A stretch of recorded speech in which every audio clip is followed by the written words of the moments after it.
Bapak, Ibu, Saudara yang dikasihi oleh Tuhan Yesus Kristus, kita akan merenungkan kebenaran firman Allah sebelum kita melakukan tugas tanggung jawab serta aktivitas kita di sepanjang hari ini. Mari kita berdoa. Bapa di sorga, kami mengucap syukur atas anugerah hari baru yang boleh kami terima pagi hari ini. Sebelum kami melakukan tugas tanggung jawab kami, aktivitas di sepanjang hari ini, kami mau merenungkan kebenaran firman-Mu.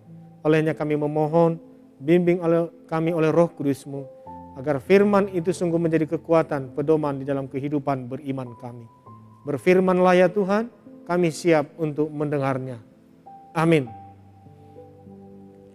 Amsal 12 ayat 14. Setiap orang dikenyangkan dengan kebaikan oleh karena buah perkataan, dan orang mendapat balasan daripada yang dikerjakan tangannya.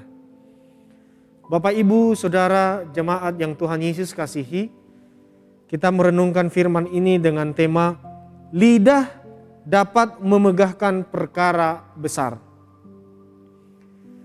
Allah menciptakan langit dan bumi serta isinya dengan kata-katanya yang diucapkan melalui mulutnya. Misalnya berkata, jadilah terang, maka terang itu pun jadi. Jadilah cakrawala di tengah segala air untuk memisahkan air dan air. Itu juga dapat terjadi. Maka apa yang dikatakan Allah, semuanya terjadi. Kalau kita melihat penciptaan pertama sampai dengan kelima, semua terjadi melalui perkataannya. Hari ke-6 Allah menciptakan manusia dengan tangannya sendiri. Jadi semua kata yang keluar dari Allah itu sungguh berkuasa. Sama juga ketika Yesus berada di bumi, semua perkataannya penuh kuasa. Dengan berkata-kata dia sanggup menyembuhkan misalnya sakit penyakit. Dengan perkataannya dapat membangkitkan Lazarus yang sudah mati.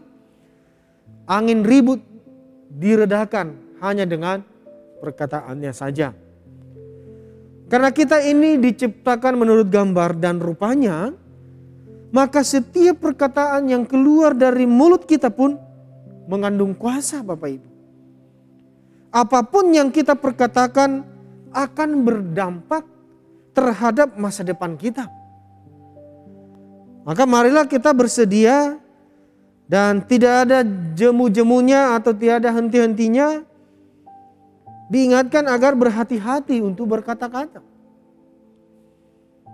Misalnya kalau kita melihat firman Tuhan di Yakobus 3 ayat 4 sampai dengan 5a. Dan lihat saja kapal-kapal walaupun amat besar dan digerakkan oleh angin keras, namun dapat dikendalikan oleh kemudi yang amat kecil menurut kehendak jurumudi. Demikian juga lidah. Walaupun suatu anggota kecil dari tubuh, namun dapat memegahkan perkara-perkara yang besar. Inilah tema kita, bahwa lidah dapat memegahkan perkara besar. Masih kita sembrono dengan berkata-kata? Masihkah kita berkata dengan asal berkata saja, asal bunyi saja? Ingat, dengan perkataan kita dapat membangun masa depan yang baik. Tapi dapat pula menghancurkan masa depan kita sendiri. Dengan perkataan kita dapat menguatkan, menghibur, melemahkan dan juga menyakiti orang lain. Olehnya janganlah kita jemu-jemu memperkatakan yang positif. Hal-hal yang baik, hal-hal yang membangun. Hal-hal yang memberikan semangat dan harapan. Karena apa yang kita percayai, bila kita ucapkan dengan iman, cepat atau lambat akan terwujud dalam alam nyata.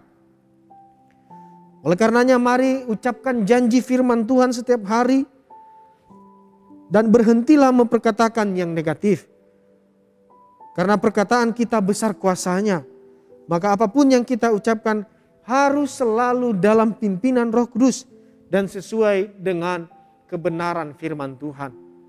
Ingat, kita diciptakan serupa dengan gambarnya Dan oleh karenanya apapun yang kita juga ucapkan itu berkuasa. Mulai hari ini mari kita perkatakan perkataan yang membangun, yang menguatkan, yang menghibur, dan yang memberi harapan. Kita berdoa. Terima kasih untuk firman-Mu ya Tuhan. Dapat mengingatkan kami kembali untuk mengendalikan anggota tubuh kami yang kecil. Salah satunya ialah lidah kami.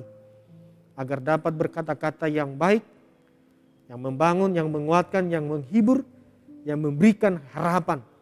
Sehingga orang lain terberkati. Terima kasih untuk firman-Mu ya Bapa. Engkaulah yang memberkati dan menguduskan segala apa yang kami kerjakan di sepanjang hari ini. Dalam nama Tuhan Yesus kami berdoa. Amin.